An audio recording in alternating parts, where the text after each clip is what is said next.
Ikea, good Lord. Ikeabu, come on into the house. Nini, welcome. It's been another long day. Here we go with this music now. You know, this AI music, I'm just not really feeling this. I sat here for 5 minutes trying to decide on what I wanted to listen to. All right, let's rock with this for a little while, see where it goes. Anyway, I am Queen Mother Imakhu. It's my pleasure to be here with you. And I was hoping to come, okay, I know it's always this thing. Yeah, you were going to come on. But you didn't come on. Yeah.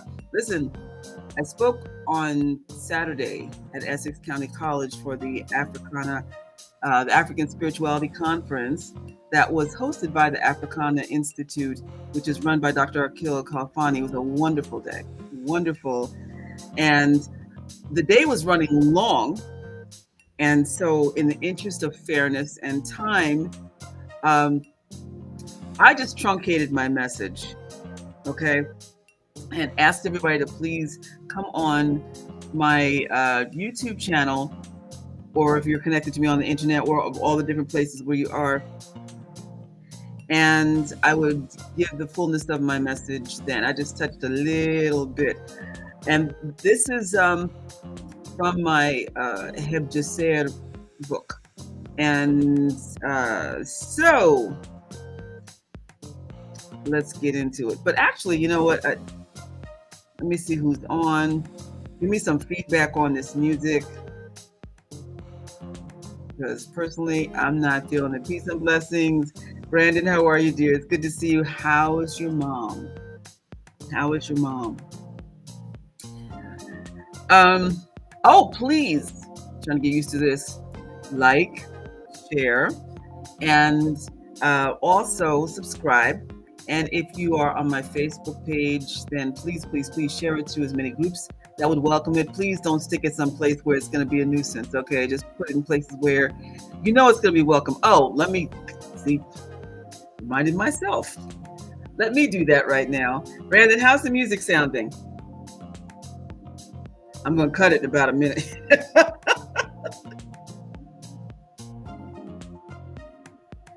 You know, I have all this wonderful music that I created this past year in the studio, and I should be just uploading it. Although, I must say I was very pleased to see that Brother Kim Sarah, he offered to send me some music, and so I heartily say yes, thank you, because he creates some great stuff. He's created some great stuff for me in the past, and he just creates some really wonderful beats in general. So there's my daughter Trisha. How you doing? Moo Trisha's in the house. Give thanks and praise. Okay. Yes, I was in the process of sharing. Listen, it's been a long, long, long, long day. Long day. And you know, I was finishing telling you about why I didn't come on yesterday. Here's what I've learned about myself. Okay. If I do something out, if I'm doing an event, if I'm speaking somewhere, performing, or even if I have a whole long day of meetings or whatever, I need an extra day to recover. I tried to get up and to do the message for yesterday, but my body was not letting me. It was just not letting me. I'm learning listen to the body. It's absolutely necessary, especially because I ain't no spring chicken anymore. Brandon says she's doing good so far. She's in a rehab facility. The music is okay, but I feel it doesn't fit your message, if that makes sense. Yeah, me too. Thank you for that confirmation. We're going to ditch the music right now. We're going to just, yeah. Bye. Thank you very much. Okay. Okay. Yeah, see, that's the thing. I'm sitting here and I'm like, this doesn't fit. This doesn't fit. This doesn't fit either. Well, I got to go on. So, okay. So, thank you all for your patience. And this continuation of this journey that we are all on. So let me check. Goodness gracious, 93 notifications. Oh, oh, okay, okay, okay, okay. I'm sorry. Sometimes you look and it's like, wow, what group is this? You know, people will sign you up for things sometimes. I found myself in a couple of groups. I was like, hey, you know, and then there were a few where I was like, okay, all right, okay. Let me bring the chat back. So, okay. Where was I? Oh, yes, sharing. That's what I was going to do. All right. And like myself, share. So, I want to say this too. And tomorrow I'll be doing something. Well, I might actually do this after I finish here, in talking about some elements of the community. Let me tell you a blessed thing that happened on Saturday, and I need to do this publicly because I think it's something that is in all fairness. Let me just share real quick before I. Okay. Okay. Gosh, these are a lot of groups. Okay. That's okay. I think that's gonna do it. That'll work. Okay.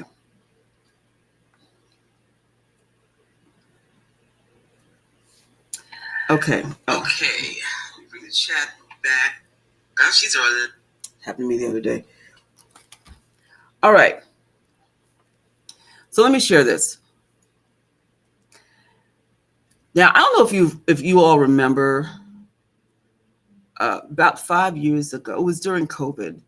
We had a live, and good Lord, they were like marathon lives. Then remember the services were like 4 hours long. But there was something that happened where a respected brother in the community and I had a falling out live online. And we hadn't really spoken since. And we were both at the conference on Saturday and finally had a chance to reconnect. Let me tell you what time does. Well, first of all, if you are really practicing these traditions and if you're doing everything that you can to be a better person and to check yourself every day, then you kind of review the different things that you've gone through and the times you realize, wow, you know what, I could have handled that differently.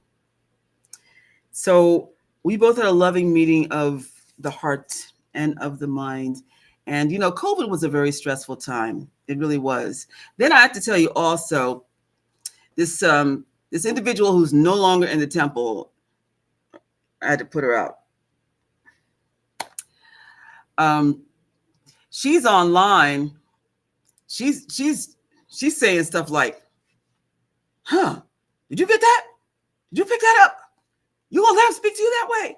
You know, now listen, at that time, I was in an extremely frail place, as a lot of y'all probably remember. And if you didn't, I'm not gonna rehash it here. But I can't even tell you to go back because I just made a lot of those lives private because it was a really emotional, excruciating time, and not just because of the COVID, but also because a lot of y'all probably remember my mother died on Easter Sunday during COVID. She went into the hospital for hernia surgery and ended up supposedly getting COVID in the hospital. I couldn't even go see her. I had power of attorney and I had to make all the decisions about her over the phone. I had to tell her that she wasn't going home. Oh my God, it was horrible. And, you know, I had some other stuff going on. A lot of y'all are aware of it. But anyway, so it was really, really tough. And I've been very transparent about the fact that I've been in therapy the last 5 years. So, and I don't know if I've said this before, but I'm just going to be straight up because a lot of y'all who know me know that I do everything I can to make my life transparent. You know, I've been on this journey and a lot of you have been on it with me. A lot of you have been on your own journeys. We've gone through so many changes over these last 5 years. And for many of us, it's been longer than that, you know. But I ended up, because of everything that I've been through, diagnosed with severe PTSD. It took me a while to really accept that, because you know it's a blatant, um, a very blatant way of being told you're not okay. And even though you know you're not okay, still to have that label, so it was depression and severe PTSD. So being a yoga practitioner and instructor since, well, a yoga practitioner since the age of 12, and an instructor for these many years, um, and also being a Kemetic elder high priestess, a queen mother, and all this. My thing was, I got this.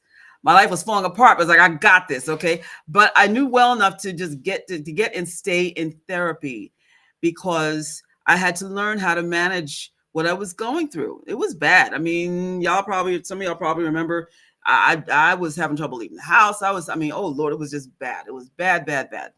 I'm so much better than I was. Give thanks and praise. But learning how to live with triggers, how to identify your own triggers, and to really see how you've been impacted by the trauma in your life in so many ways you don't even expect. Like yesterday was the first time I picked up my guitar in God knows how long. That was basically kind of like my assignment that my therapist gave me last week, because the last time we talked, I was like, yeah, I'm going to play, because I love my guitar. That instrument, more than anything, has always been my comfort. I've enjoyed composing on it more so than on the keyboard.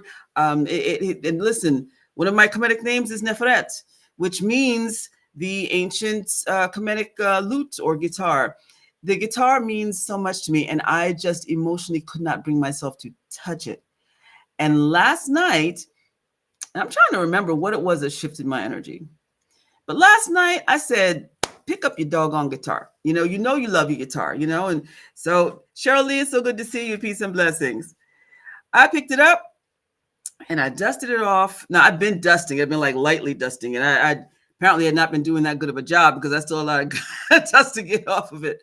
But I sat down with it and I started tuning it. And as soon as I started strumming chords, it was just something that just went through me. Every fiber of my being that just felt balanced and joyous, and energy just coursed through my body just from those few chords. And that was enough.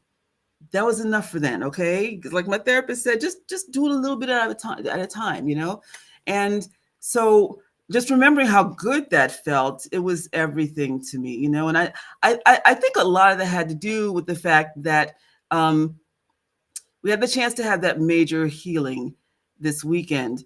In our community, it's really important for us to continue to work through what we can so that we are not broken. Listen, I shared with you how we had lost Baba Power, who was a major elder in our community, who was brother to Baba Heru Ankara Samaj, who is the leader, founder of our Ankarian lineage. He's the one who resurrected the Ankarian priesthood. And this is at the admonishment of Dr. Ben. Dr. Ben was saying, okay, I'm the scholar. We're the scholars. We're the priests. He was one person, Baba Heru is one person who took up the call without looking at it as a racket. As I shared with you before, so many people just were opportunists and saw it as a chance for them to line their pockets. They just changed the hustle.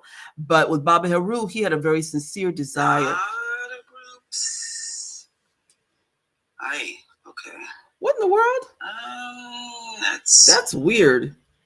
Oh my goodness. And that was frightening. That's very frightening. Why is my phone playing? Oh my goodness. That was weird. That was really weird. I have my phone set on do not disturb too. Okay, so anyway, but back to the whole thing about Baba Power and how it is really, when you have so much loss in your spiritual extended family, it really gives you a reason to pause. And I feel that had a lot to do with how this brother Brother Sanjetti, who is a brilliant scribe, are being able to just come together and just hug, you know, hug it out, talk it out. We're both in just such different places, and recognizing the importance of the different messages that are in our tradition that talk about healing, coming together after there has been um, um, friction. When you can fix it, then by all means, absolutely do. And I do believe that both of us, because of our devotion to our past, devotion to the Necharu, devotion to our ancestors, devotion to doing our best to live things right. We were able to talk it out. And I apologized to him. I said, I'm so sorry I snapped at you, because yeah, getting egged on did not help. I realized that this individual who is no longer here, she was somebody who was really an instigator. And I'll be talking about that tomorrow. Not that person, but dealing with people who are instigators, who are doing so much to break up the community intentionally because of their own security. And we've had so much of that in the tradition, in the community. People who are outside of the community, who worm their way into the community, and then just start all this trouble. And why? Because they can't figure out how to fit in.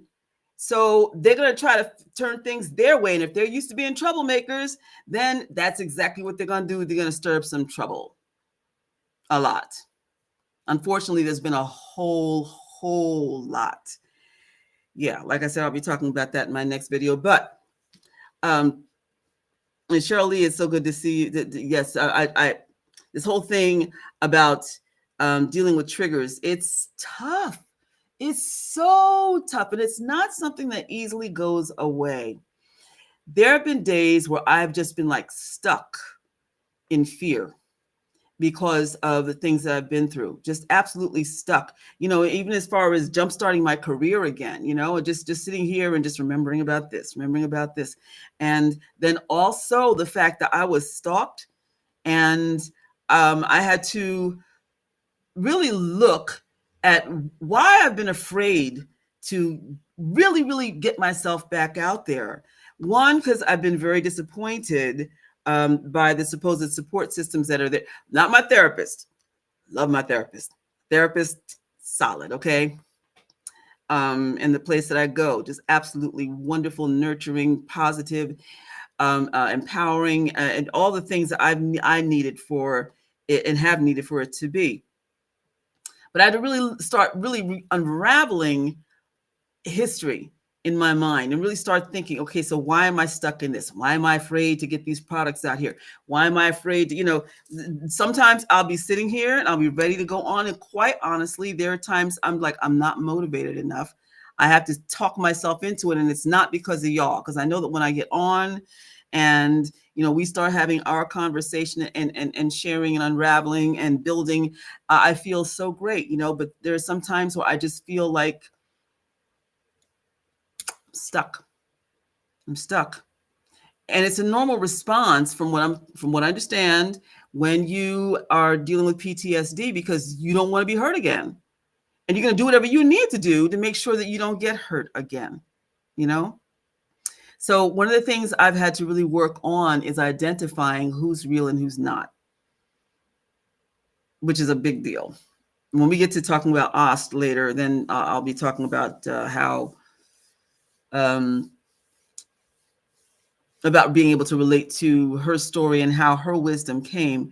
I've shared some of that with you before, but truly, if you are a bit Pollyanist, and I tend to be, listen, you see, rose is one of my favorite colors. And so rose-colored glasses are no stranger to me. But I remember before my Tefnachur passed away, my godfather, Grandmaster Cam, he because he knew he was ready to go. And he basically was giving me the pep talk and saying, keep doing what you're doing. I'm really proud of you. Keep advancing the tradition forward. Keep studying. Keep bringing all the messages to the people. And he said, the only thing I would tell you is that you got to toughen up. And I just kind of chuckled. He said, no, really, you got to toughen up. It's nice that you're a good person and so forth, but I mean, you're too nice. And I remember thinking, what? I'm too nice, He was right, because it ended up being to my detriment. It's been a long battle in figuring out that it's okay to look out for yourself and to not cave, and to recognize that when your intuition is right about somebody, then you really need to believe it, instead of giving them chance after chance after chance after chance to stab you in the back, the throat, kick your back in, I mean, all those things. And show you haven't heard. Hey, see, so you understand? Yes, the whole thing about betrayal is it's devastating. It's so painful. And finding hope again, finding your strength, finding that place in your faith where you're able to move forward. And that's why sharing this message tonight is so meaningful to me, because I'm really hoping that's going to encourage all of you out there who are going through challenges and who may find it difficult to see your way back to where you're supposed to be, to get courage, to get your courage back, and to get back to being able to live your life in the way that makes sense for your path and that's going to propel you forward. And why? Because these energies that we'll be learning about tonight reside within you and can be expressed without. So again, my public apology to Brother Sanjeti, who was a beautiful brother, okay? And as we move forward, and as we continue forward in the community, taking our place, he'll be entering the elder tip in a few years. And I remember being a young elder, and now I'm not a young elder, I'm an elder, okay? But give thanks and praise. I'm glad for every bit of the wisdom lessons. And it says in the book of Ankh Shashanki, may I know my brothers and sisters so I may share my goods with them. You have to know who is really in your corner and who you can trust. And also, again, the whole thing about watching out for those who want to tear up the community and tear up the relationships that you've built simply because of their own insecurities. And other times it's just that they're evil. There's some real evil there are some evil people in the world, okay? I'm telling you, I went through this whole thing also. I'm thinking back. I'm just thinking back about how my temple got torn up twice by outsiders. In this case, it was brothers who just tore it up.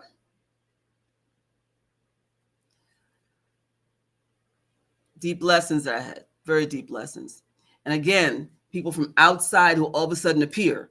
Where'd you come from? Okay, all right, well, we give the person a chance, and next thing you know, person comes in, throws in a grenade, and hides a hand. And then it's off to the next place. Vital lessons. But this is also why it's important to know the art of spiritual warfare, to know the art of self-protection, and also protection for those that you love. And this is all on an etheric level. Because I don't want people trying to say, she's talking about some kind of, no, this is higher level stuff.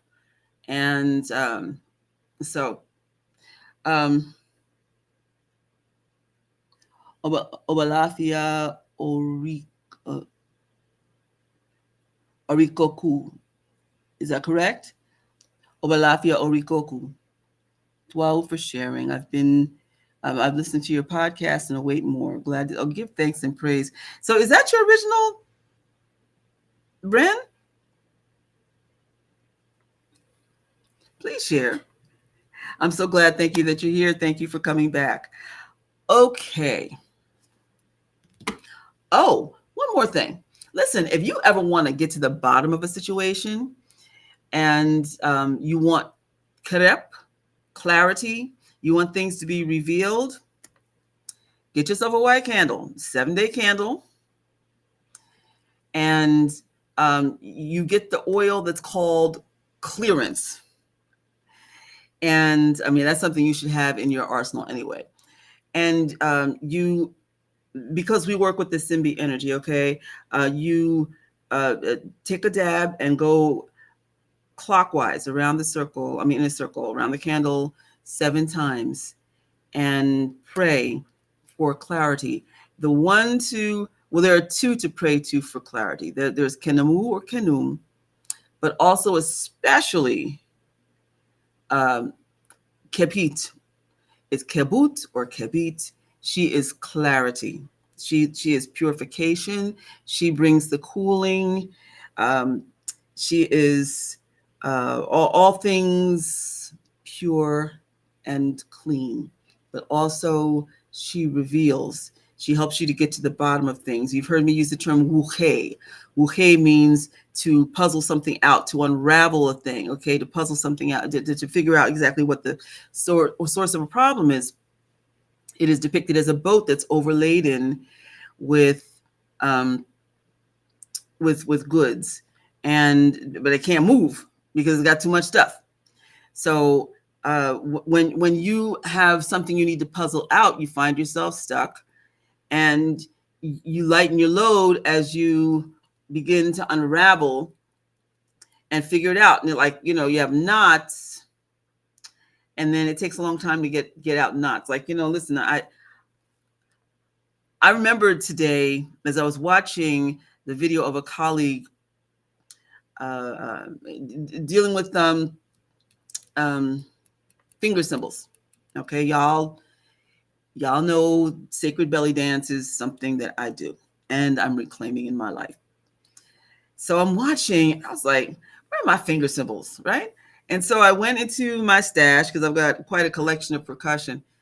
And that's a video I'll be doing someday too. I might probably do a class on it online, but about the use of ancient Kemetic instruments for healing and how they apply. So especially in dealing with the Kemetic water tradition. But anyway, so I have a beautiful set of symbols. And so today I'm just, but one of the pieces of elastic, the knot was too tight, and so I couldn't really slip my finger in. So I'm trying to undo this knot. Listen, I'm gonna need to have like a seam ripper and some oil because that thing was too tight. Hole was too small for my finger. I'm sitting there thinking, this is so funny because I was thinking about Wu Hei, okay, the whole thing about unraveling. It's so easy to make a knot and make a nice tight knot. And then if you do several, right? But unraveling is a whole other thing. It's the same thing in your life. When you have gotten things raveled up in a bunch of knots, even if it's something that came from that's external, it's tough, but it takes focus in order to make sure that it happens, right? So with the white candle and what I shared with you, you'll find over days that things become clear. You're nice and calm and peaceful in the way that you deal with it. You have a calm, rational, centered mind. And also you're coming from a place of love, greater compassion and understanding, and also being able to cop to when you need to take accountability for something that you did, right? So I'm grateful. I feel that has a lot to do with the situation as well. Give thanks and praise. We want peace. We want to continue in the peace and the love, because I've known that brother for a long time, So it's always just so much better to make peace when you can. But then, like I said, I'll get to tomorrow, the people that you need to avoid and just keep them out of your life. All right. Trisha says, I bought Egyptian oracle cards. I picked one and it was Heku. Heka. And I just started, okay, for my own hearing. Okay. Give thanks. Okay. Okay, so here's something else for you.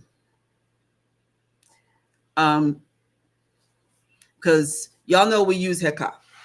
Heka, Hekau. These are the words of power.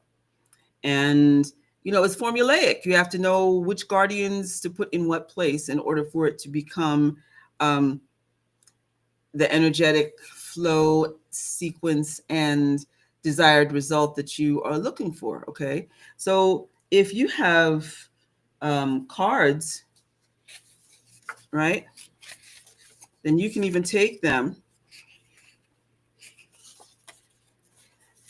put them up on your altar in the order of the sequence that you want, and keep it there until things change in the way that you need it to. Okay. And here's something else. Let me give you this one also. So say you pull from Oracle and it comes up and it's something that's just like, woof. Well, we believe in remedy for everything. So it's letting you know, okay, so this is what you're looking at. These are the shaping factors for this. This is what is likely going to happen. But you can simply do this. Put it back on your altar. Okay. Shift the energy and get it in your mind. Okay, I'm not going to wait for doom and gloom. I'm going to do what I can to make it positive and believe it so. Okay. All right. Give thanks. Okay. And I have to say, about Saturday, when the ATR community gets together, there's just something really wonderful about it, because you're in a space with other people who are on the same tip, whether it's that you believe this, whether your path is this, whether you practice this, still we all basically are coming from the same framework, the same acceptance and understanding and respect, because it takes guts. It takes a lot of guts to be practicing a faith that is an indigenous ancestral faith when the rest of the world is going a different way, but you're doing what makes sense for your life, right? So it was a comforting space. We need to have more of that, and we need to make sure that it's not just happening when we convene at these special events. I'm saying this to everybody: check in on your elders. Like I get regular calls from Nutricia, okay? And then others from time to time I'll hear from, Queen Mother, haven't heard from you for a while, just checking in. How you doing, right? And not just the elders. You want to make sure everybody's okay. If there are families there, you want to make sure everybody's okay. Couples, even people out here by themselves. There are people who are concerned because they see me alone a lot. I probably shouldn't be saying that because I got victimized last time. But I know that there are people watching out for me still. People have a greater heightened sense of awareness now, especially if they see me by myself, to just come, even though I will often put out an energy that's kind of like, don't bother me. Okay. I mean, I welcome the people that I know and love. But just for my own safety, because of what I've been through, I have this real strong wall now. And so people who don't really know me that well, but want to come over and speak to me, don't know if they should. And some will just kind of like dip and give me a salute and keep it moving. I have to tell you something funny, because I had my hair up and wrapped, right? Which makes me look like a whole other person. Plus, most of the time I had my glasses on. So I'm sitting there because it started at 11 o'clock. I got there about 12:30, and it ended at about 5:30. But I'm sitting there, and I'm looking around. Every once in a while, I'd see people who would just be like looking at me like, and I'm thinking, am I being stared at? And we'll go back to just focusing on whatever the person was talking about, and then still see this person just looking at me. I realized later from a couple of people who know me, when they came up to me, they were like, I wasn't sure if it was you. People are so used to seeing my hair down, and they weren't used to the glasses. Okay.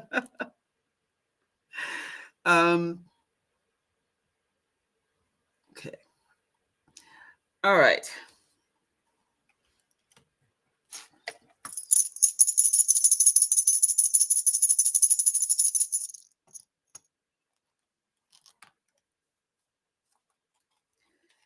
I'm going to share some passages with you from the sacred Neb-t, the sacred words that were left behind about women by our Kemetic sages.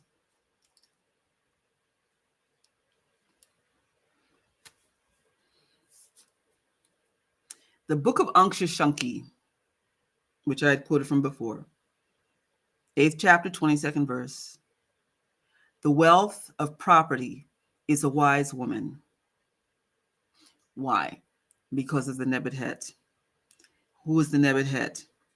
If you know the guardians, then or the Necheru or Netrut, then you know that Neb-t is the most maligned of all of the Necheru, which is shameful because she is one who is really going to get you to mastery. That's her job. Whether you decide to do this or this, it's all a matter of your choice. She gives you choice. We'll get into her more into her later. But the Neb-t, basically, or the Neb-t, was the woman who took care of the house. Generally, the wife was in charge of the estate.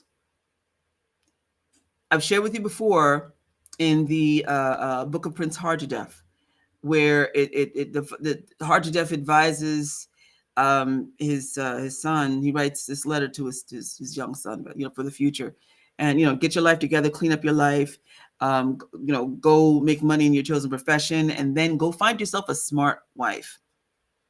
Smart wife. Why? Because with her you will build your family wealth, your generational wealth. With her you will have a child, and for this child you both will build the generational wealth, but it will not happen unless you have a smart wife, right? She ran the estate. Usually she was the businesswoman because she also went to the marketplace. She knew everything that was going on. So the value of women was highly understood at that time. Highly understood. Ankh-Shanki 15th chapter, 12th verse. When a man is suffering, his wife is a lioness before him. What does that mean? How protective the woman is. Yes? 23rd chapter, 24th verse. Belly of woman, heart of a horse. What does that mean? That means that a woman is to be respected because she is able to bear children.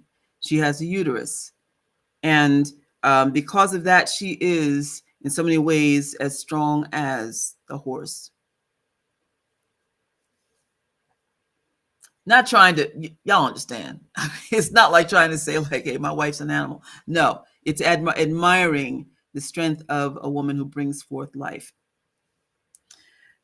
24th chapter, 21st verse. A good woman of noble character is food that comes in time of hunger. The book of Pebor, 18th chapter, 22nd verse. As for a good woman of proven character, you will not be able to blame her for your faults.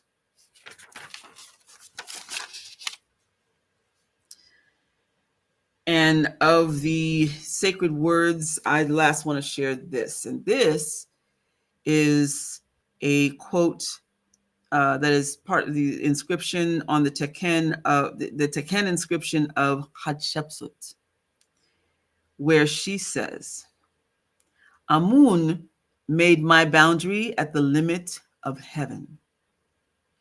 Everything comprised of his divine light works on my behalf to support me, which means my limits and my boundaries are the sky. I am limitless.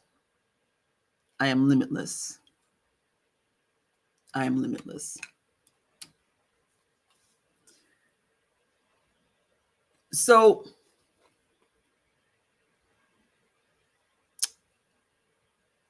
I'm a peacemaker. When I became initiated as a Nanga, I was taught that that's a big part of the role. You're a healer, but yes, you also are an arbiter. You are one that helps people find their own peace, and you are one who helps to be able to energetically create peace on so many different levels. In the Kemetic tradition, is called being Shesmicher. Shesmicher, that was a name for Jehuti, who was the arbiter, the mediator, the peacemaker. But here's what I've learned. In order to really know peace, you've got to know and understand war. Everything's not all tra-la. We want it to be, but the truth is it's not. And there are times where you have to deal with people who bring their garbage. And it's important to know how to understand the energy components of that, to recognize that, to see how that feels, and to know how to either work it through so it is transmuted into something else, how to combat it when you need to, or how to avoid it. I always recommend for people to study the art of war. Women especially. The art of war is an ancient text that teaches you to understand all of the energy components that go into being a warrior, and also being the leader of a war, and how to lead people who are in battle with you. Because listen, truthfully, in life, we have a lot of battles. It's not easy. And then recognizing the intentions of people who are out to do you no good is a vital part of life. Now, it's very easy for a lot of women who have children to go to war for their children and then get to a place where they forget how to fight for themselves. And it's also important to realize that all of the Kemetic female guardians had weapons, whether it was a scimitar, a knife, words of power, they all had weapons. Even Anket, life itself. And we're going to start with her. No, let me go according to the list. You all still with me? How's everybody?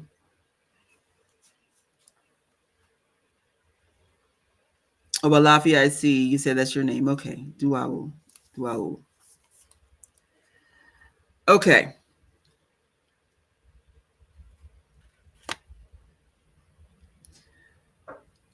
Oh, and the term for warrior, or the female warrior, is perut or pererut.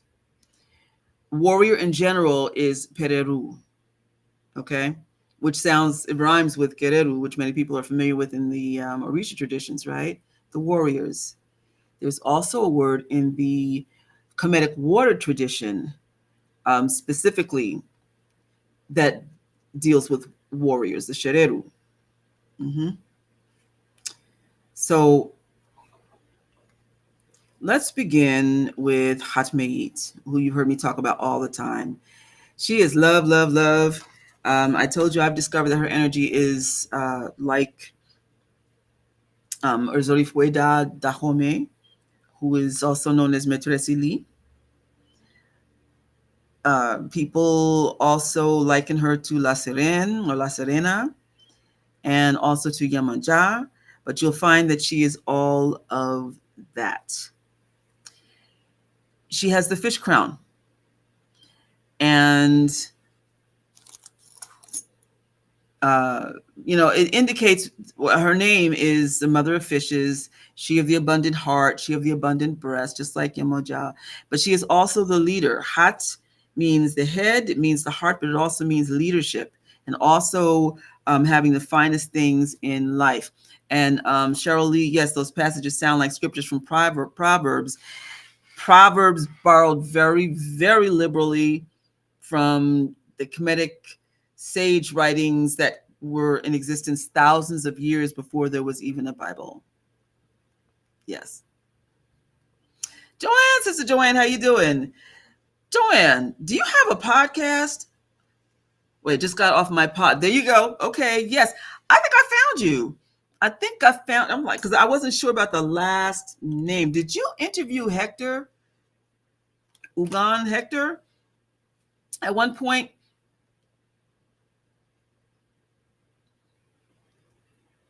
Okay, so it is you. Okay. I'm like, Joanne, the new Joanne, you have 3 podcasts?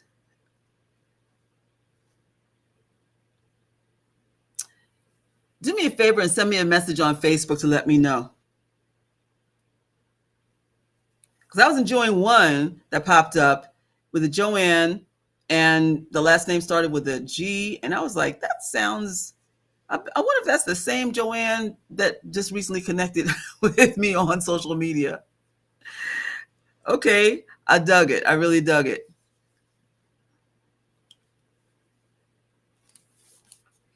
What was your topic tonight?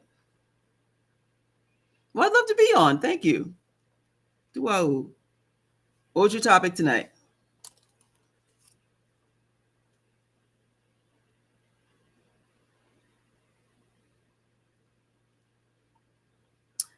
This is energy drink.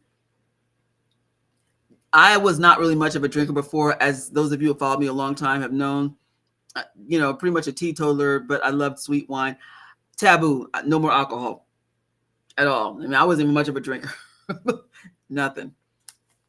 Trusting inner guidance. Wow, that kind of flows with what we're talking about tonight. I'll have to check it out when I get off. Because listen, before I go to sleep, I usually find a podcast or two to watch. Those are like part of my pleasures, right? I always like things I can learn from. Okay, so back to Hatmait. So she has the fish crown, but people don't think about the fact that she more than likely was a hunter too. Actually, yes, because even though she protected the fish, the whole thing is that because she was the leader, that meant that she had to know how to go out and get. However, she also is the protector of a weapon. Hatmait, who protects the Ames scepter, which is a mace, the club with the ball at the top so you can bash somebody, right? She is the protector of it. Besit, the road opener and closer. And I just want to tell you, usually I'll do graphics and stuff like that, but I've found some of my graphics that turned up on other people's podcasts. I'm not trying to make things easier for other people out there who don't want to do the work. Okay. And the graphics I have are from my book. So y'all just gonna have to look it up or wait till the book is released. But I encourage you, as I'm talking, to open up another window. Excuse me. I'm not having another asthma attack tonight. Hold on. Please open another window or open your phone and do the research yourself. Listen, I really feel it's important. It is frustrating. It really is. I thought about you, Joanne, while I was having another asthma attack the other night. It's so amazing to bond on things like the physical things and emotional things we go through that are in common. Um, I was saying, yes, research is everything. In fact, what I was going to do, had I done my full talk at the college the other day, was I was going to encourage everybody to just pull out their phones and to look up who I was talking about, spell out their names and so forth, so people could understand the importance of finding the information for yourself. Best seat. Best seat. She is the female counterpart, many say, to Besu. Besu is, I feel, her son, because there are pictures of her holding him in her arms, and he is known as, for his association with traveling, being the traveler, portal traveler, time traveler. But Besit is the one who is in charge of opening and closing portals. Once the portal is open, then Besu, who acts as Eshu, okay, you see the similarity, and to my understanding predated Eshu, he actually guides you through it safely, or will snatch you back from it. But she's the one who either creates the portal or will open or close. Besu is a word that also means doors. We say, all doors of heaven and earth are open to me. Una wait nebem petamta. The doors, that's Besu. The potential is through the doors, but also knowing when to jump back on the other side. Now, I'm just going to tell you, when I do my, I have very many rituals that I do every single day. I keep a number of altars that I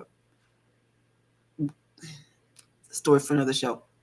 But the beginning of the week, I always use the water that is at my front door that is from Besit and just pour it across my threshold for protection.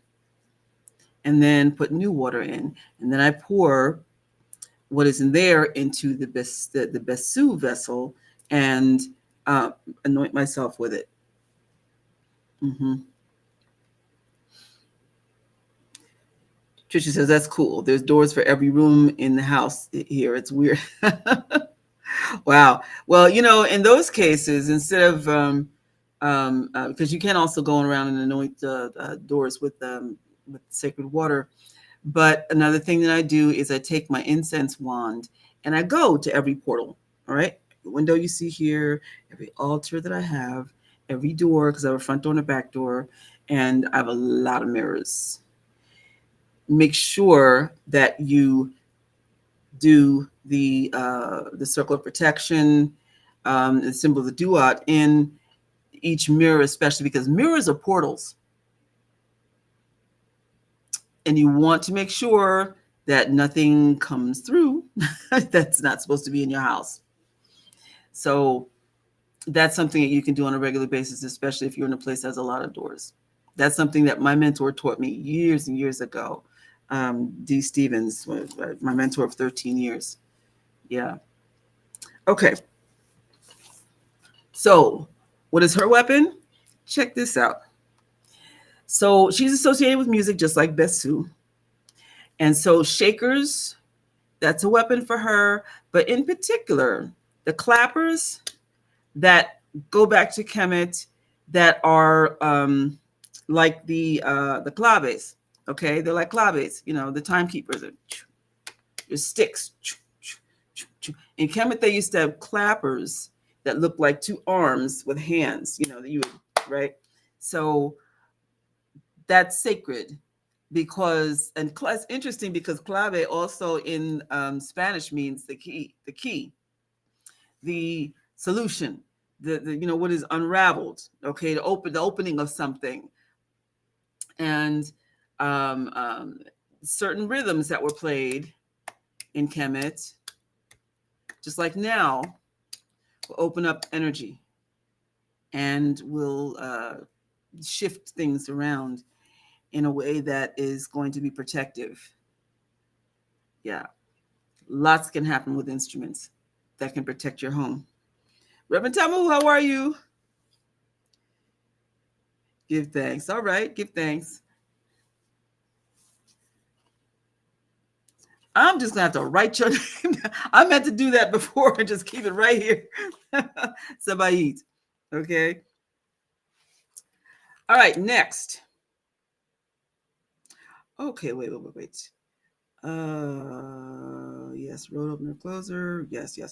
Okay. Pekit. Y'all have heard me talk about Pekit. She's known as the terror. Claws, right? She's known as the terror like Oya is, and her energy is like Oya. It's amazing. Her weapon, her claws, and also her magic. Pekit is she's karma. We actually have a number of guardians that deal with karma and justice. As far as justice is concerned, it's not just my age. No, there are many. So she's one of the people she's one of the energies that sets things right, and she brings karma swiftly. She turns things around. She is like the swamp witch, if you will. She's no joke. Seriously, no joke. Give thanks. Glad you're doing well. Hecate. She is the frog-headed guardian. I'm going to harken back to some of the talks that I've given before about frogs. If you observe frogs in nature and do some research on them, you'll find that the most beautiful frogs are the dangerous frogs. Those are the ones with the poison. So that is one of her weapons. Okay. And don't sleep a frog. Frogs are able to eat things that are like 2 times their size, and they will clobber other animals. They may look all cute and all this other stuff, but listen, they will jack you up. With Hecate, she is the forerunner to Hecate, and she also has a knife. Now, some say that it's because she acts in the role of a midwife, and that's to cut the umbilical cord, because she helps with the birth process. But it ain't just for that. Okay. Okay, let's see. She is birth, death, and rebirth. She's known as Wuchem Ankh, which is the term that means to be born again, to be reborn. So with that knife, she reminds you that she has the power of life and death in your hands if you step wrong. Don't ever pick up a beautiful looking frog. And the last thing you want to do is lick one, because you will die. Okay, next we go on to Zatit, she who shoots. Now, we honor her during weapon put because there are a couple of different stories for how the waters end up rising in the Hapi that some would say that it was the tears of Aset or Ast, but traditionally, many of us like the story of it being the shooting forth of rainwaters after Zatit, who is the huntress, she's the archer, releases her bow into the heavens, and then comes the outpouring of the rainwater, but she also represents the outpouring of blessings. So, yes, so the bow and arrow is associated with her. She's also known as Sepdet. Some call her Sapdet, but Seped is the root word, and it is drawn as an elongated pyramid. or Merkut. It is also thought to be a thorn that pierces, and also it is thought to be um, well, she's also known as the sharp one. Okay, because the whole thing with piercing the heavens. There is a Kemetic yoga pose that goes along with that, at least in our Shanu practice that I teach, and it is called Seped. And we also do it in the 14 Kau of Ray in our morning routine. But it is piercing the heavens in order to receive your blessings. And also, it's important to remember that when you get your blessings, that you are mentally ready. A nuksaped is what we say. I am ready. I'm prepared. I'm ready to receive my blessings. I'm not going to squander it. I'm going to just be ready energetically to receive it with my whole body in my entire vibration. I am ready. I accept it. Just be. I receive. Okay. So, but see, when you jack yourself up by not being mentally ready, not being emotionally ready, then you can end up back in your former state. But the main thing is, see, the bow and arrow for hunting also represents setting your goals and achieving your goals. So in the same way that there would be times where the flood waters would be low and they didn't get enough rainwater, then people could starve. The energy of Septet is one of preparation in case things go wrong, having a backup plan, but also still having faith in your goals to know that you're going to be able to get past or whatever you're going through. But as a warrior, she's her. Well, what are you thinking about that? What do you think about that? The fact that, okay, so she represents being prepared, she represents goal setting, and her weapon is a bow and arrow. It's not a rock, throw up in the sky. It's a bow and arrow. Think about the precision that is necessary in order to capture prey. And this is true with any form of weaponry. Whether you have a knife, you have to be trained in how to use it so that way you're able to do what you set out to do. When you are out and you're hunting, then you have to have precision. If you are on the waters and you're fishing, you have to have precision. You can't just be taking a harpoon and just throwing it any place. You have to be aligned with what you're going after in order to successfully get it. Okay? But it can also be turned around where you can become the prey. And you can get trapped and tripped up in your own folly.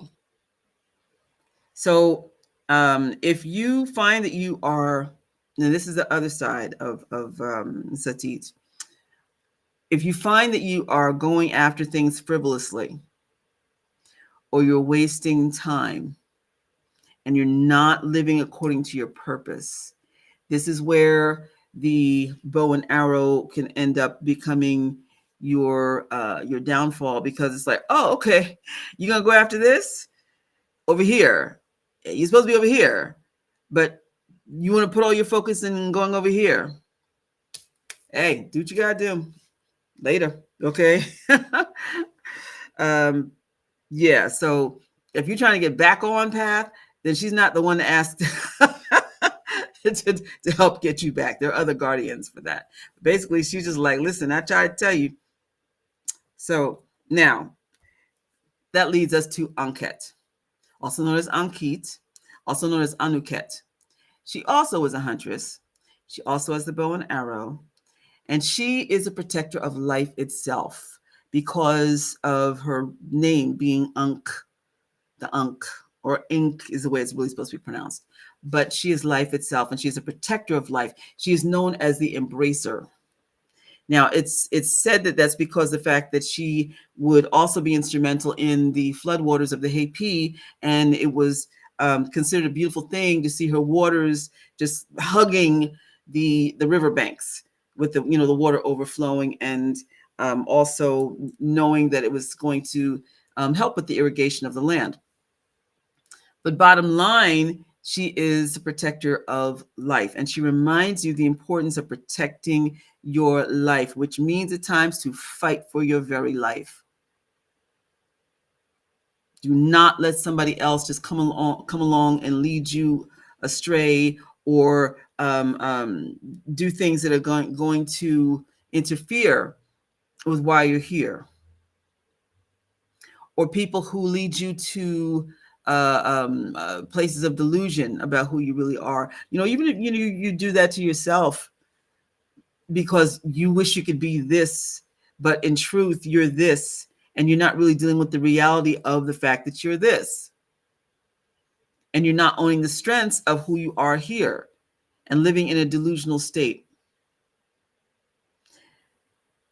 Ankhet also represents the pure water, just like I talked about in the beginning with Kebut. All right. And she wants you to have a pure life. So with her having the bow and arrow, again, goals in life, making sure that what you're doing is not frivolous, and also knowing that if you stay on path, you really focus on living a good, pure life, and you do what you need to do to protect your life force energy, to protect your loved ones, okay, and those in your community, that you will end up having great blessings as well, because she represents abundance if you live right. Okay, so now we also have, oh yeah, she's also skilled in the art of war. She is very specifically a warrior. Isn't that interesting? So she is the Ankh, she is the life, but she is the warrior too, and she is trained in the art of war. I talked about art of war earlier. That's her. If you need to have insight as to what the next move is when you're dealing with an enemy or enemies, then she's good to consult for that. Neb-t, she who sees clearly. She is feline. She's depicted as feline. And again, yes, she has sharp claws too, of course, but she has a scimitar. And by the way, there are yoga poses with every single one of these guardians that I've mentioned to you so far. You're not going to find them every place else. That's only in Shenu. I've done a lot of extensive research, and it's important to be able to know what you're invoking when you're doing these poses, and who, and also what hekau to use, and to know the backstories so that you have a deeper understanding. Okay. But Neb-t, she's a protector to the royalty. She carries a scimitar. She is one that is called upon for protection in the same way that people call upon Sekhmet. But she's actually a little more fierce. So she is one of the defenders against abusers. And so the scimitar is her weapon. And then you have Bastet. Bastet is, I love Bastet. Oh my goodness, she is home and hearth. But by the same token, we talked about protection, and Ankhet talking about the whole thing about protecting your family, protecting your life. She will do that for you. But also, she deals with the splintered soul. She is Bastet, okay? The soul is Ba. Now, she is somebody else who carries the sistrum. And as such, that means that she also does war on the astral. But she does soul retrieval as well. Pulling together the lost pieces of the soul after there has been trauma. Many of us, we can find the yoga poses. Reach out to me, okay? Yeah, my students have access to it, so we can talk further. have this Kemetic Bible, the Shenyu Kemetic Yoga Bible that I created, and it's yeah, it's that thing again about being afraid. Because I've had so much stuff plagiarized across the net, and I put in so much work in the research for all these poses and the correct correlations and all of that. So yeah, reach out to me, okay? Where was I? Bastet, yes, the soul splintering when you're traumatized. So she has the oils too, that is her weapon. It is what she uses as a healing salve because of people being wounded. So, you know, like I always have a bottle of oil right here next to my computer, and I have one that I carry with me. Beautiful. Oh my goodness, that's so good. This calms you down. Oils are healing. Oils help to rebalance you and bring you back to yourself when you're feeling a bit disoriented or disconnected. And it is, again, a way of unification with the soul. Remember, the soul is the reminder of who you are, what your purpose is. And Bastet will help with that as well. But the sistrum is her tool along with the healing oil.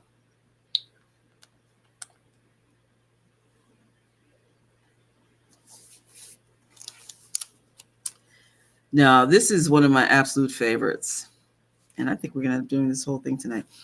Where are we at? We're at an hour and 11 minutes. Should I stop here and do part 2 tomorrow, or should I, let me see, 1, 2, 3, 4, 5. I think we'll just do one more. Atef, how are you this evening? Charmaine, it's good to see you. Yeah, you sent me a text. That's right.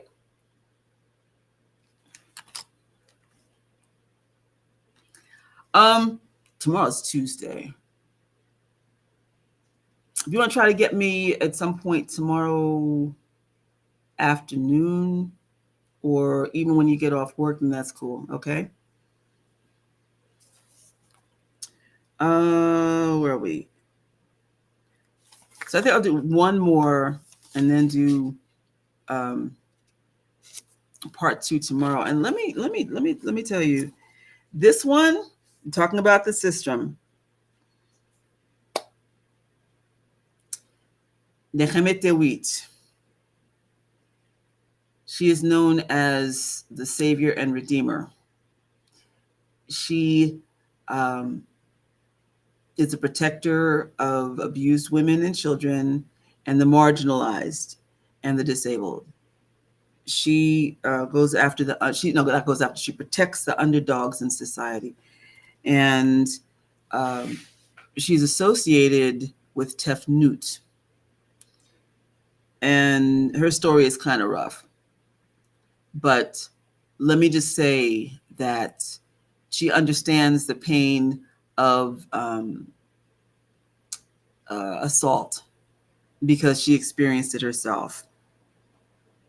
Not too many people talk about that part of Tefnut and how she became Neb-t, who is in truth the distant goddess that you heard about. Some people say, oh, it's Sekhmet. No, it is Neb-t. Now with her and the sistrum, this sistrum is her crown. It sits on her head. Well, she has a large one. This is a miniature one. And it represents how she overcomes and helps you to overcome, because she also battles on the astral. Now that's a mouthful.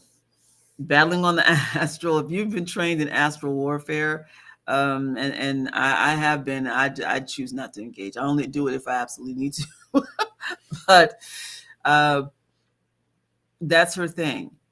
And that doesn't mean that she's always battling like this. I mean, it means that she's fighting on your behalf, and she will go to the higher self of the individuals who are causing you problems. So you can have a meeting of the minds, and the person will end up seeing things your way and will either back off or do what is necessary in order to help you if they are interfering with your progress and with your peace and with your protection. So she provides that option, and if you make the agreement and then go against it, then listen, I can't say nothing for you.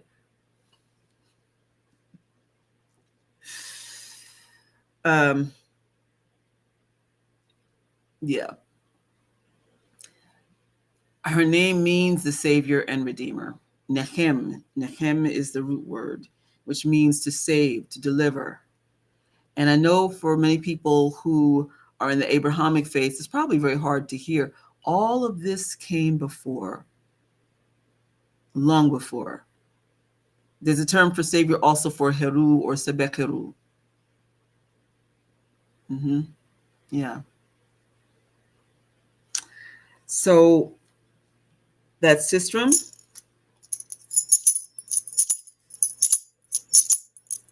helps people to get into trance, to go into other realms, to also deal with trauma, because as much as Bastet soothes with trauma, she, Nechemete, really is focused on healing trauma. Now listen, you see, I'm not going, no, this is not supposed to be used like that. I'll be at different situations where I see women with their sistrums and they're just and hollering and everything, and that's not how it's supposed to be. It's very slow, rhythmic, quiet.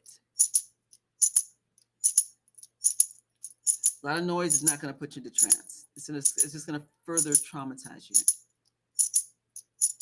Don't get me wrong, because there are some traditions where the drumming had to be loud in order to try to hide different parts of ceremony that were going on, depending on, well, another tradition. Um, and that's understood. And also when we had to deal with enslavement here, and when folks were allowed to drum, I mean, the drums were taken away, but generally, if they were allowed to create drums and use them, and then the masters, your so-called masters, would be thinking, oh, they're just off doing their little, the little buck dancing or whatever. No, they'd be getting down doing some some rituals, okay, plan to get the heck up out of there, or either to get rid of master. And so it was used as a cover. But in truth, and especially in dealing with the water tradition and these guardians, water spirits like quiet. They don't want you busting up in there with a bunch of drums. They want you to have quiet instruments. Like I'm going like this because we use the ocean drum, very powerful instrument, along with the sistrum and so many others. So the whole point is not just for entertainment; it's really for healing. Mm-hmm. The sistrum, in fact, was part of processions along with other instruments like drums, but this one was the only one that made it into the interior of the temple. Mm-hmm. That's a lot of power. Rain stick is very powerful too. Yes. I have a huge one. It's and so you can play it like this, but then also just the very gentle sounds, right? Yeah. There's small ones too, but the gentle trickling. Yes. So I think it's a good place to end. Who would think that music would be a weapon? But it is. It absolutely is. Think about the music that makes you feel at peace, or that drives your motivation into a different place. And yeah, we have music that, I love dancing, right? But when you're trying to get centered, then you look for music that's more quiet. And that's the one that's going to help quell you, right? Yours is held handheld, Joanne? That's cool. Yeah, I have a handheld. Well, when you say handheld, you mean like, because mine is like the smaller one is like this. I get one of my students brought it back from Nicaragua for me. Yes, taking you to the river would be absolutely just wonderful. Yes. And of course, you know that when you need to bring the rain, then the rain stick is absolutely perfect. You align yourself with the energies, and then that's part of the magic as well. All right, we are at an hour and 20 minutes, and I think that it's a good place for us to stop. I'll do my best to come tomorrow evening with the promised message for tomorrow, and just if you can before I leave, and before I leave you, can you just drop a few words in the chat to let me know what resonated the most with you? Turn snow into rain. Absolutely.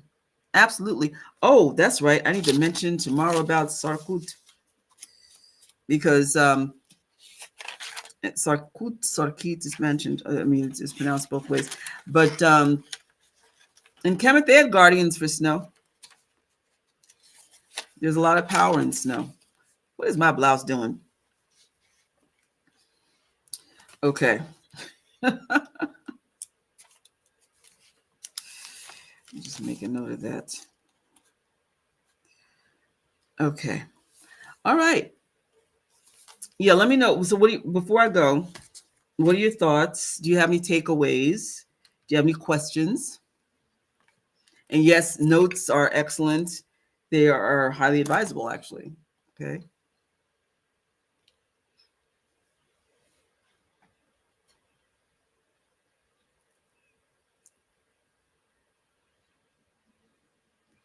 Are we good?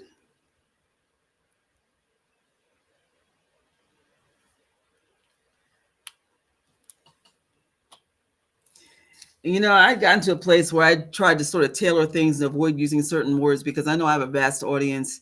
And, Canomre, son, how are you? Give thanks. It's so good to see you. There was something regarding Canoom that I thought of that I needed to tell you. When it comes back to me, I'll do my best to try to remember to text it to you. I try. I really try.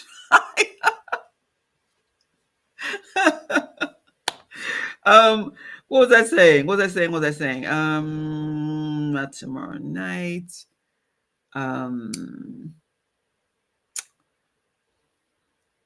Okay. Oh, okay. Give thanks. Give thanks. Yes, Anket is so powerful. Branded to fight, but fight justly. Yes. Yeah.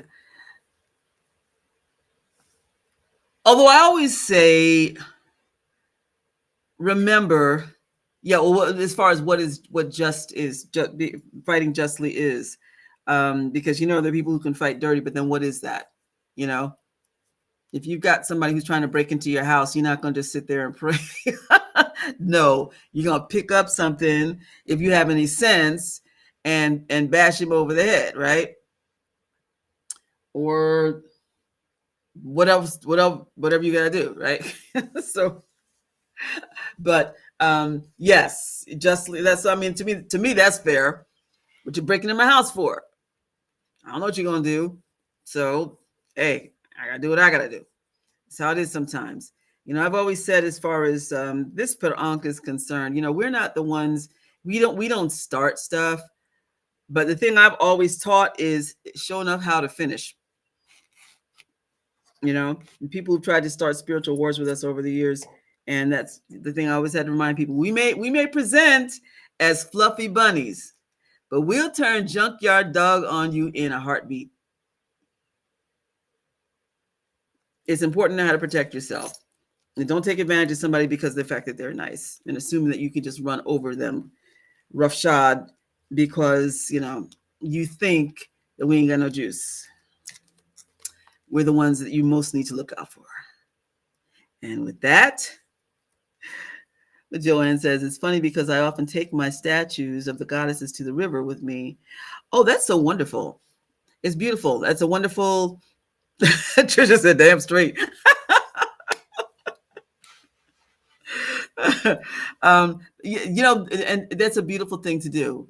If you have statuary, then it's good to take them to a water source, a clean water source. If you go into the river, then go to the place where you know the water is running over the rock so that the water will be purest. Okay.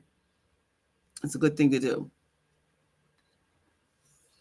Shirley says, Dwa, Queen Mother, for sharing. I'm going to go back and log this in my journal. I don't want to trust YouTube to get, yeah,